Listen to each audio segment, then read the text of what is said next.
பிரியமானவர்களே, இயேசுவின் நாமத்தில் உங்களை வாழ்த்துகிறேன். எப்படி இருக்கீங்க? நல்லா இருக்கீங்களா?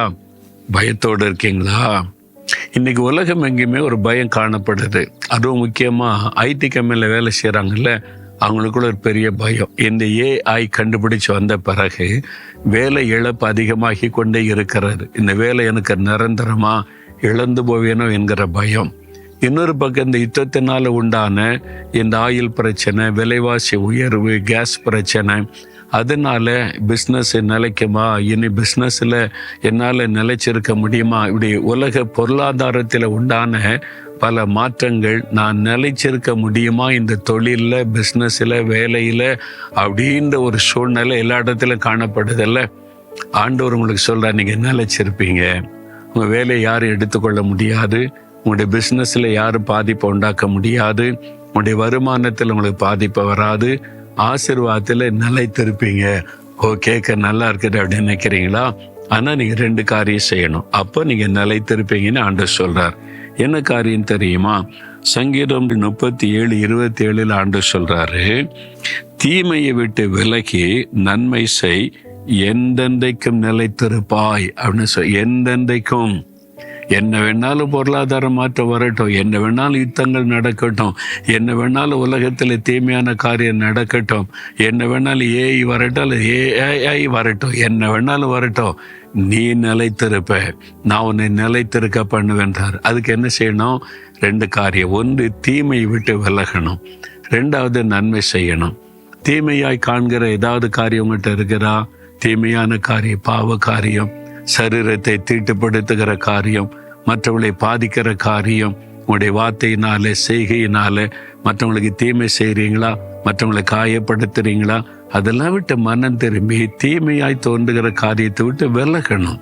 நான் இதை செய்யக்கூடாது, உலக மக்களை போல நான் செய்கிறது கரெக்ட் தானே, நீங்கள் செய்கிறது உங்களுக்கு நீதியாக தெரியலாம், தேவனுடைய பார்வையில் அநீதியாக இருக்கும். இந்த ரைட்டாக தான் இருப்பேன், நான் அப்படி தான் நடப்பேன், அதெல்லாம் பேசாருங்க. வசனத்தின்படி வாழணும். அதற்கு மாறாய் நடக்கிற எல்லாமே தீமை தான். தீமையான காரியத்தை விட்டு விலகுங்க. முதலாவது, உங்கள் வாழ்க்கையில் தீமை இருக்குது. வாயின் வார்த்தை, செயல்கள், செய்கிற காரியத்தில் மற்றவங்களுக்கு தீமை செய்துக்கிட்டே இருக்கிறீங்க, மற்றவங்களுக்கு பாதிப்பை உண்டாக்கிக்கிட்டே இருக்கிறீங்க, அதுக்கு நியாயம் கற்பிச்சுக்கிட்டே இருக்கிறீங்க. அதை விட்டு உண்மையாக மனம் திரும்பி, நான் நீதியாக இருக்க ஒப்பு கொடுக்குற ஆண்டவரை, யாரையும் துக்கப்படுத்த மாட்டேன், யாரையும் காயப்படுத்த மாட்டேன் அப்படின்னு ஒப்பு கொடுங்க. 2வது, நன்மை செய்யுங்க. உங்களால் முடிந்த அளவு நன்மை செய்யுங்க. எத்தனையோ தேவை உள்ள மக்கள் உங்கள் பக்கத்தில் இருக்காங்க, கூட கூட வேலை பார்ப்பாங்க, உங்கள் பக்கத்து வீட்டில் இருப்பாங்க, தெருவில் இருப்பாங்க, இவ்வளோ பேர் இருப்பாங்க. முடிந்த நன்மை செய்யுங்க. ஒரு சின்ன நன்மையாவது செய்யுங்க. உங்களுக்கு வரக்கூடிய வருமானத்தில் ஒரு பகுதியை தேவனுக்கென்றும் ஒரு பகுதியை நன்மை செய்வதற்கென்று ஒதுக்கி வையுங்க. நீங்கள் அதை செய்ய செய்ய உங்களுடைய வருமானம் பெருகும், வேலை நிலைத்திருக்கும், வருமானம் நிலைத்திருக்கும், பாதிப்பு வராது. நீங்கள் ஒன்றுமே நன்மை செய்யாமல் சுயநலமாக எனக்கு எனக்கு எனக்குன்னு சேர்த்து கொண்டு இருந்தால் அப்போ அந்த தீமை உங்களுடைய வாழ்க்கையில் வந்துடும். ஆசீர்வாதம் நிலைத்திருக்காது. உங்களுடைய ஆசீர்வாதம் நிலைத்திருக்கணுமானால் நன்மை செய்யுங்க. முடிந்த நன்மை செய்ய, நற்கரியைகள் செய்யுங்கன்னு ஆண்டவர் சொல்லுகிறார்.